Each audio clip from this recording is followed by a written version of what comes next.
Do you feel like your mind is constantly scattered? Like you start 100 things but never finish any of them? You sit down to work, and within minutes your phone pulls you away. You set a goal, and a week later you've already forgotten about it. You know exactly what you need to do, but somehow you never do it. And at the end of each day, you look back and wonder where all those hours went. You're busy all the time, but you're not moving forward. Your body is exhausted, but your mind never rests. And deep down, you know that if you could just focus, really focus, everything would be different. This is the story of a young man who had all the talent in the world, but couldn't stay focused on anything for more than 5 minutes. He jumped from idea to idea, from project to project, from dream to dream, never finishing what he started. Everyone said he had potential, but potential without focus is just wasted energy. He was about to give up on himself completely when he met an old watchmaker in a small town in Vermont. What that man taught him in a dusty workshop, surrounded by hundreds of tiny gears and springs, changed everything he understood about the mind, about success, and about the power of deep focus. Stay with me until the end, because this story might be exactly what you need to hear right now. It doesn't matter how scattered you've been. It doesn't matter how many times you've failed to stay focused. The ability to discipline your mind is not something you're born with. It's something you build. And once you build it, no distraction, no obstacle, no noise can stop you from achieving what you want. Maybe today is the day you finally learn how to quiet the chaos inside your head and aim all your energy at one single point. That's where the real power is. In a busy city in Massachusetts, there lived a young man named Ethan. He was 26 years old and had already tried everything. He had started a blog that lasted 3 weeks. He had launched an online store that he abandoned after 2 months. He had signed up for coding courses, photography classes, guitar lessons, and a dozen other things he never finished. His apartment was a museum of abandoned projects, a half-built drone on the desk, a camera collecting dust on the shelf, notebooks filled with business ideas that never went anywhere. Ethan had more potential than anyone he knew. The problem was, he couldn't focus on anything long enough to make it real. His friends called him the idea guy. He always had something new, something exciting, something that was going to change his life. But 3 weeks later, the excitement faded. A new, shiny idea appeared, and the old one was forgotten. Ethan told himself that he just hadn't found his passion yet, that when he found the right thing, he would finally commit. But deep down, he knew the truth. The problem wasn't the ideas, the problem was him. His mind was like a television that someone else was holding the remote to, constantly switching channels, never staying on one long enough to watch the whole show. At work, it was the same story. Ethan had a job as a marketing assistant at a small firm. It wasn't his dream job, but it paid the bills. His boss had noticed his creativity and had given him several opportunities to lead projects. Every single time, Ethan started strong and then faded. He would get distracted by other tasks, lose interest halfway through, or simply forget to follow up. His boss stopped giving him important projects. His co-workers stopped taking him seriously. Ethan was slowly becoming invisible, not because he lacked talent, but because no one could count on him to finish what he started. His personal life wasn't any better. He had dated several women over the years, but every relationship ended the same way. Things would be exciting at first. Then Ethan would get distracted, stop putting in effort, and the connection would fade. His last girlfriend, Sarah, had told him something before she left that he couldn't forget. "You're not really here, Ethan. Even when you're sitting right next to me, your mind is somewhere else. I feel like I'm dating a ghost." Those words haunted him because he knew she was right. He was never fully present. His body was in one place, but his mind was always jumping to the next thing, the next idea, the next distraction. One evening, after another failed project and another lonely dinner, Ethan hit rock bottom. He sat in his apartment surrounded by all his unfinished dreams and felt something he had never felt before, disgust with himself. Not sadness, not frustration, but genuine disgust. He looked at the half-built drone and thought, "This is my life. A pile of things I started and never finished." He was 26 years old and had accomplished nothing, not because he wasn't smart, not because he wasn't creative, but because he couldn't discipline his own mind long enough to see anything through to the end. The next morning, Ethan made a decision. He needed to get away. Away from his apartment full of failures, away from the city full of distractions, away from everything that reminded him of who he had become. He packed a small bag, got in his car, and drove north with no destination in mind. He drove for hours, watching the city turn into suburbs, suburbs turn into small towns turn into forests. Somewhere in Vermont, as the sun was setting, he saw a small village that looked like it had been frozen in time. Old wooden buildings, quiet streets, no billboards or neon signs. He pulled over and decided to stay for the night. The next morning, Ethan walked through the village looking for coffee. The streets were nearly empty. No one was rushing anywhere. No one was staring at their phones. It felt like a different world. As he walked past an old brick building, something caught his eye. A small sign above a wooden door read, "Harrison's Watch Repair." Through the window he could see an old man sitting at a workbench, hunched over something tiny, completely still. Ethan watched for a moment, fascinated. The man didn't move, didn't look up, didn't seem to notice anything around him. He was in a state of concentration so deep that it looked almost like meditation. Ethan had never seen anything like it.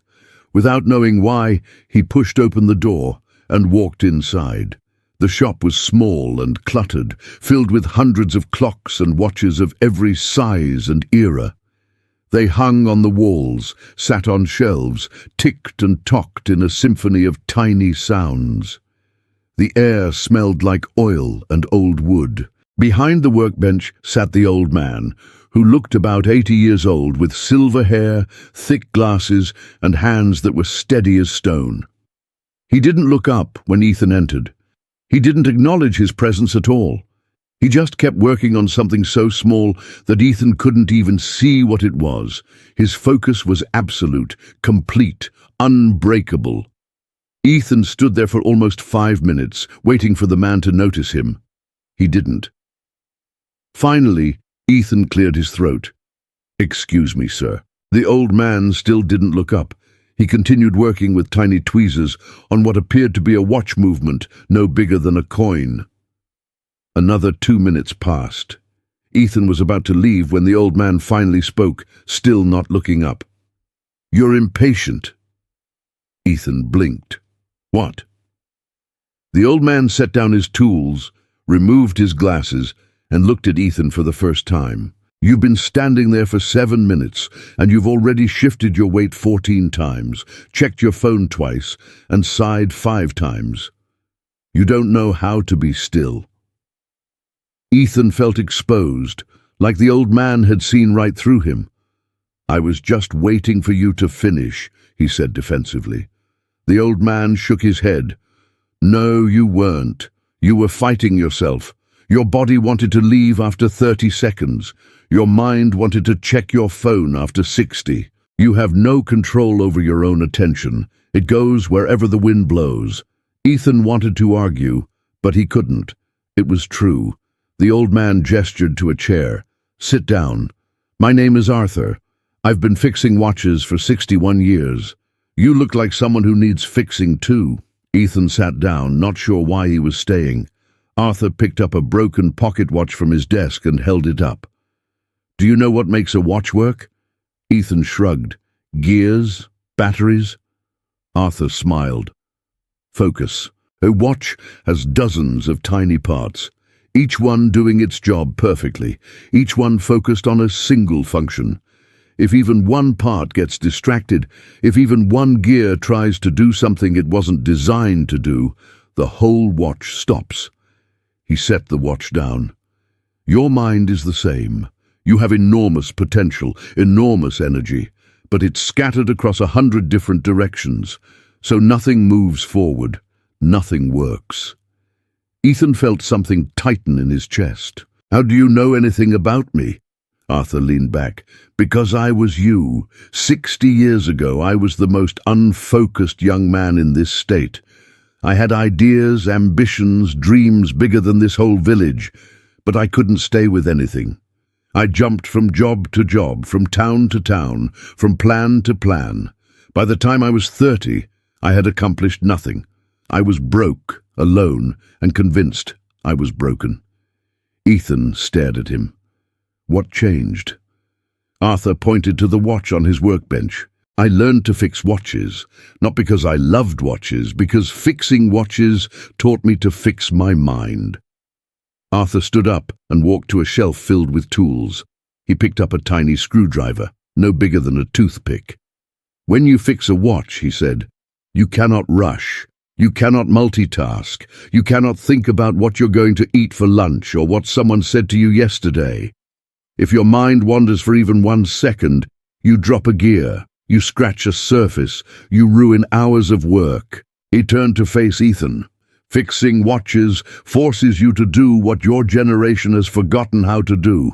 It forces you to be completely present with one thing and one thing only. No phone, no notifications, no distractions, just you and the task in front of you. Ethan felt something stir inside him, a mixture of shame and hope. Can you teach me? Arthur studied him for a long moment. Teaching is not the problem. The problem is whether you can stay. Every young person who has walked through that door has asked me the same thing. They all want to learn, they all think they're ready, but within a week they get bored, they miss their phones, they miss their busy lives full of nothing. They leave and go back to being scattered. He looked straight into Ethan's eyes. If I teach you, you must commit to 3 months. No phone during work hours, no other projects, no distractions, just watches. Can you do that? Ethan hesitated. 3 months felt like an eternity.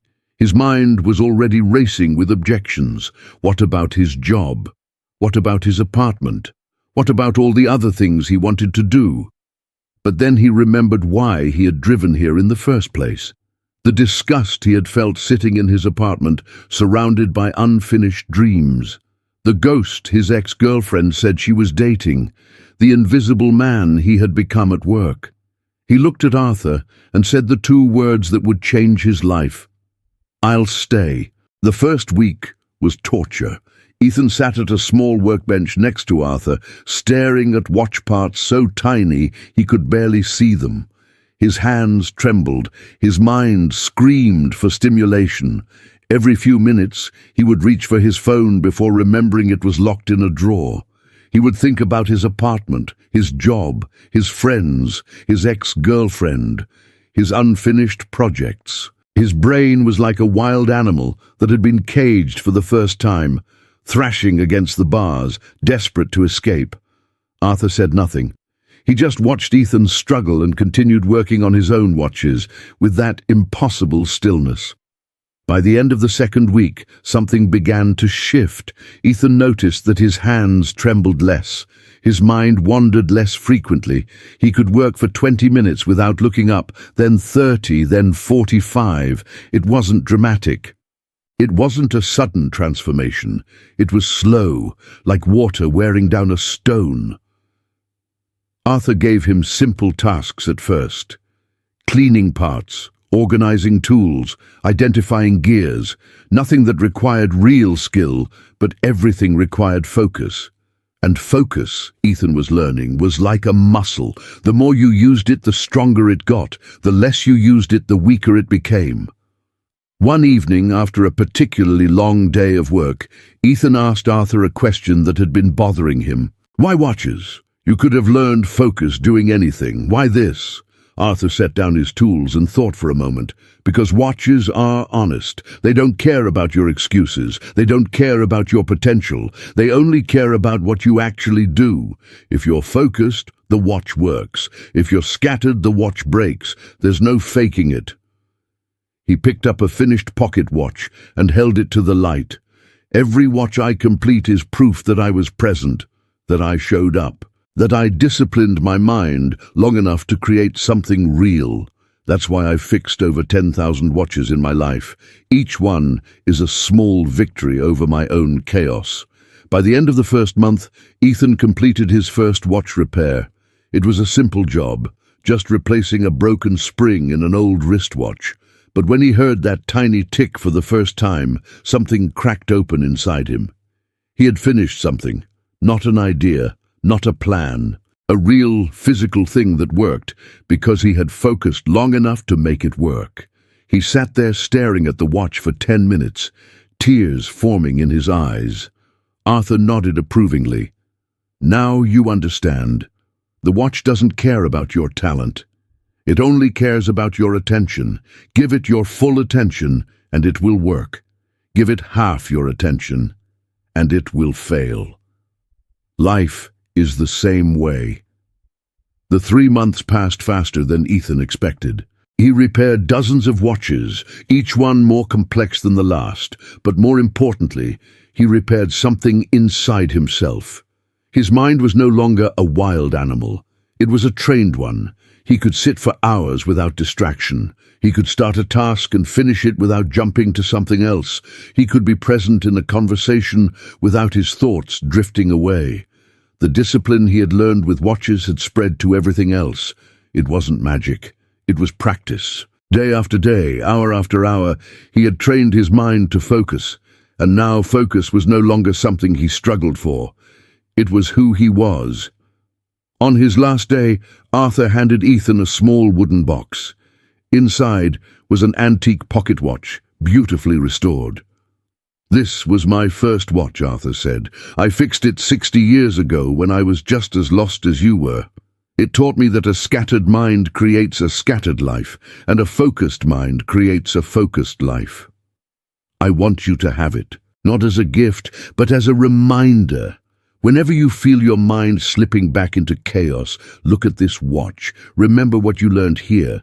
Remember that the power to focus is the power to change everything." My friend, Ethan's story is proof that focus is not a talent you're born with. It's a skill you build. He spent years scattered, jumping from thing to thing, never finishing anything, never being fully present. But 3 months of disciplining his mind changed everything. Not because he found the right idea, not because his circumstances changed, but because he finally learned to aim all his energy at one single point. And when you do that, when you stop dividing your attention and start multiplying your focus, nothing can stop you. The world belongs to those who can concentrate. If this story touched you in any way, hit that like button right now. That simple gesture helps more people find this message when they need it most. Leave a comment telling me what you're going to focus on starting today. And if you know someone whose mind is scattered, someone who starts everything but finishes nothing, share this video with that person. Subscribe to this channel for more stories like this every week. And remember, a scattered mind creates a scattered life. But a disciplined mind can create anything. The choice is yours. What will you focus on?